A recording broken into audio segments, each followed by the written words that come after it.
Hello friends, welcome back to Shesinherapron. I am so glad you're here with me today. Well, in today's video, I'm going to be sharing a day that I had at the beginning of the week where I just hunkered down in my kitchen and made some freezer meals. Now these were my go-to meals that I always make that are tried and true, which you've seen before. I'll have the recipes down below. But I just wanted to share with you my day filling in just cooking. I love when I can have a day where I'm just in my kitchen.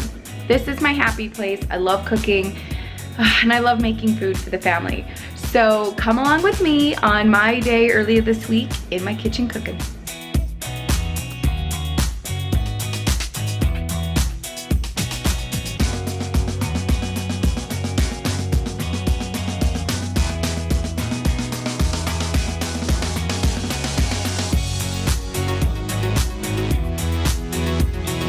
Today it's a snowy day. The kids already have today off because it's President's Day. And so I decided that I'm gonna get cooking, and the kids wanna bake as well today. So I'm gonna be making some freezer meals and baking. So let's hop into it. So I have a big pot of water starting to boil for Hazyman Lasagna. I'm gonna make 2 of them. I have a pan heating up here, and I'm gonna cook this big guy, this big Jimmy Dean sausage up. This is 3 pounds of sausage that I'm going to get going, that I'm going to use in different recipes. So I just took a knife and slid it down the side of the package and it just came right out. So now I'm just going to brown 3 pounds of this up. I'm going to make a breakfast meal out of it. I'm going to add it to one of the Hazyman lasagnas, and if I don't use the rest up for other things, then I will just put it in a Ziploc baggie and freeze it. The sausage is all browned up. I even drained the grease. My water has boiled, and so now I'm going to drop in some rigatoni in and get 2 pounds going for 2 Hazyman lasagnas. Okay, so I grabbed some food out to start working with. I have one last Kirkland brand bacon, so I'm going to cook that up. I'm going to boil up these tenderloins, and I grabbed a bag of mild cheddar cheese. It came 2 with Costco, the other one's in my freezer. I have ricotta cheese for the Hazyman lasagna with some leftover mozzarella cheese, but I have this brick that I'm going to shred. Here's the gravy that I made the other day. Ooh, that's going in the Hazyman lasagna. I have some rotisserie chickens that I think I'm going to do a chicken salad with, and then I want to do chicken enchiladas with this chicken, but I thought I had more tortillas and I don't. I probably have enough to make 1 platter of enchiladas, so yeah, darn it, I wanted to do 2 because I have another one of these, and it's ucky out and I don't want to go to the store today, so we'll see how far I get with that. But I'm going to get going on the Hazyman lasagna. If you want the full recipe for this, I do have a vlog on it. Click on the link either up in the sky here in the eye or down below. So I'm going to get shredding this mozzarella cheese.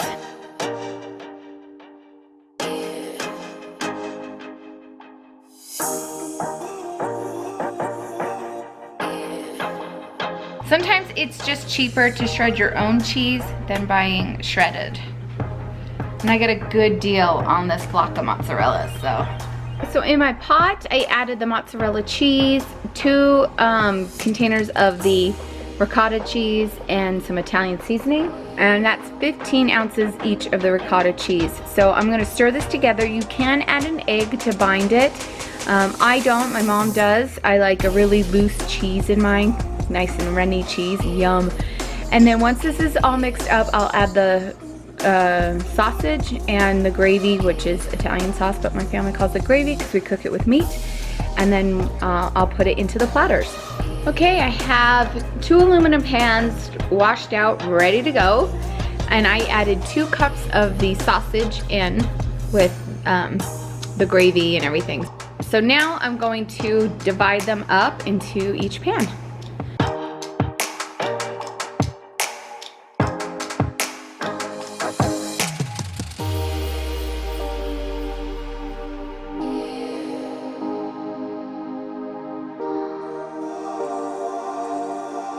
I always forget, before I put the mozzarella on, I like to put another layer of gravy or sauce over the top. Now you can make this a lot of variations. I've added spinach before in here, ground beef. You can add mini meatballs in here, or thick chunks of sliced sausage. I love this recipe, it's so versatile. Add the mozzarella on.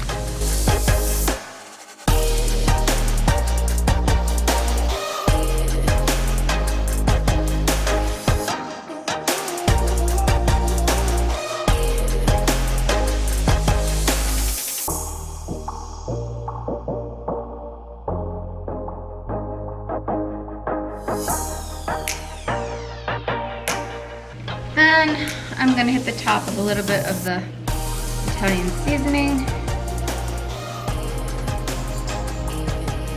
And basically, just put your oven to 350 and just heat it till it's all bubbly and cooked through. There's no egg in here.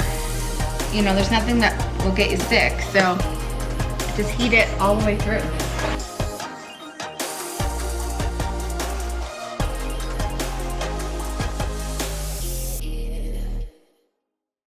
In my freezer meal binder, I have all these envelopes that have an index card of all the freezer meals that we eat with the directions on them. So what I do is I take them and I tape them to the aluminum foil. That way we know what's in the freezer, what this casserole is. Eventually I'm gonna have my own stickers, but this system's working fine for right now. Hazyman Lasagna is done. Can go into the freezer. Voila! Yes! My freezer has been empty for a while and it's gonna feel so good to get them into the freezer. Okay, so I wrote on a Ziploc bag gravy and today's date and all my leftover gravy that I made. I know this is killing some of you who don't understand why this is called gravy, but go look it up. And I am gonna pour the leftovers into the Ziploc bag and I'm going to freeze it. So when I wanna make pasta or something really quick for the kids, I've got some sauce here. But what I really wanna eat with it right now is some eggplant parmesan. Oh my gosh. And I ordered these stands off of Amazon. I love them. Look how cool. Just holds the bag perfectly open so you can dump all your freezer meals in. How cool is that? Love it. I'll try to leave a link on Amazon to where I found them. But you could adjust the height. Oh, so great. So, from Costco, I bought 2 rotisserie chickens and we had them for dinner the other night. So now I'm just picking off the chicken and I'm gonna make a chicken salad. And that way we can munch on that, have it in lettuce wrap, throw it on a salad, and get all the use out of the chicken. But I'm not gonna throw away the bones because I'm gonna boil them and make a broth, like a stock out of them. So I'm not gonna throw those away. So now I'm just gonna get picking at the bird.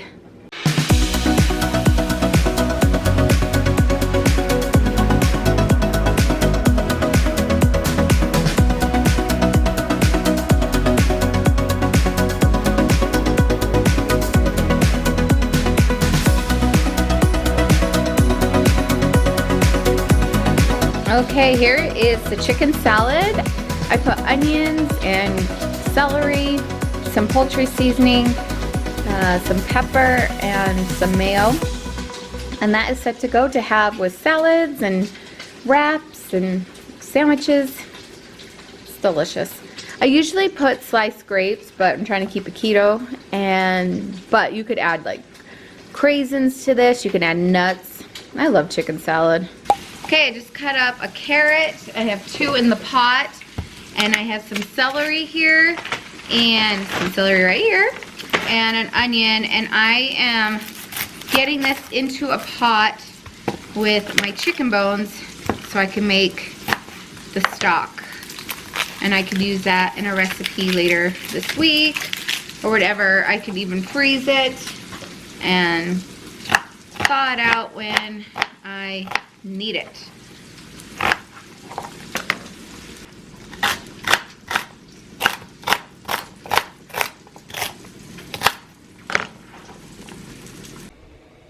Okay, I have my chicken bones in a pot with some seasoning. I'm out of rosemary, which I'm bummed about, but I do have some sage and bay leaf in there. And I have onions and carrots and celery, and that is just gonna cook for a long while. I'm gonna cook it for a couple hours and get all that bone in there. So I'm just gonna let this go. I'll put a lid on it once it boils and simmer it. I strained my chicken stock. I everything into this colander and it went into a bowl. Then I added it into this Ziploc bag. I'm going to seal it up and stick it in my freezer. I would have rather have had this in like a container, but I double bagged the Ziploc baggie and I'm just going to put it in my freezer upright like this. And now I have some yummy homemade chicken stock ready to go for soup, like chicken orzo soup. It'll be delicious.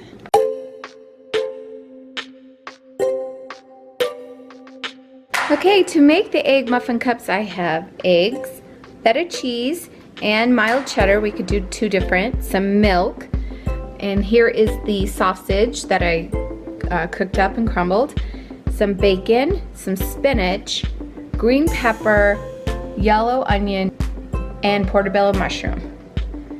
I'm never sure on how many eggs to start with, but I'm going to start with 7 eggs, and I'm going to add a little salt, some black pepper, and a few tablespoons of milk.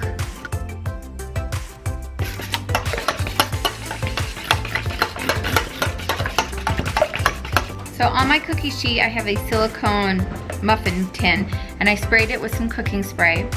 And now I'm just layering in at the bottom of these some ground sausage, some bacon, green pepper, onion, mushroom, some chopped spinach, cheddar cheese. On this side, I'm going to start to do the feta cheese as well.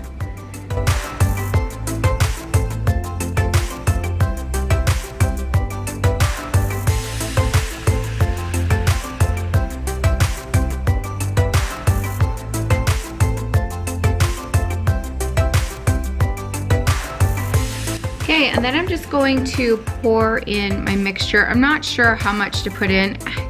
It's like my brain just forgets when I do these things. For a mental note for me, I ended up scrambling up 4 more eggs with milk. So about 11 eggs for me for this. So, okay, I'm gonna get this in a 375-degree oven for about 15 to 20 minutes, and then I'll check on it in between too to see how it's doing. So I let these bake for 30 minutes and they look good. They're rising above the, look at that guy. So look at that. I'm just gonna let them stay here for about a couple of minutes and then I'll take them out. Ooh, look at those. Look how good. So here are all the egg muffins all done, and I'm just gonna put them in the refrigerator. You could throw them in your freezer, but we're gonna have these for the next week. Derek's gonna take these with him to work. He could eat them on the road, pop them in the microwave at work, and then these for the kids and I to heat up in the microwave in between a paper towel and napkin in the morning. This is a fast go-to breakfast. Okay, I'm starting on the chicken enchiladas. I shredded up the chicken that I had boiled earlier. I'm gonna be adding in a can of diced green chilies, just some of the green chili enchilada sauce, just a little, some cream cheese, and some sour cream, and I'm going to get that all heated in there. Then I could start making the enchiladas in the flour tortillas. So what I'm starting on is dinner for the kids. Derek and I are going to have the chicken salad rolled up with lettuce. Here's the enchilada mix. I'm just wrapping them up, and I'm going to get them in here, put some cheese on top, get them in the oven till they're all bubbly, and that will be dinner. Okay, I've got cheddar cheese and pepper jack cheese on top and the rest of the enchilada sauce. So this is gonna bake, I'm not really sure, till it's all hot and bubbly. I am gonna cover it for a little while, and yeah, till it's all hot and bubbly, and that is dinner. But this you could easily put in a freezable pan, like the aluminum pan, and at this point just wrap it up and stick it in your freezer. It does really well. Here's some leftover enchilada mix. I just put it in this Ziploc freezer bag, took the air out, and I'm just gonna put it in the freezer, and another day when I wanna make just a couple for lunch or something, we have them here. So I'm gonna put that in the freezer. Oh, would you look at that, all hot and bubbly. I'm saving the bread to bake for tomorrow, but I made the kids some gluten-free chocolate chip cookies instead, and I will do the bread tomorrow. I'm pooped. It smells so good. Well, friends, thank you for joining me on freezer meal day. Well, I was gonna make bread that night, but I was pooped. My feet hurt, I was done. And I'm gonna save bread for another day for you guys. I have shared with you in the past my favorite loaf of bread to make. It's from the Food Nanny. I'll leave a link for you, but I'm gonna be sharing very soon how you could take that recipe and make different types of bread with it, like flavors. Ooh, yeah, so stay with me. I think we overthink freezer meals. Take what you're already cooking, double, triple it, and freeze it. So if you have any questions on freezer meals, leave them down below. I would love to make a video for you, so leave it down below. Thank you so much for joining me. I really appreciate it, and we will see you soon. Bye.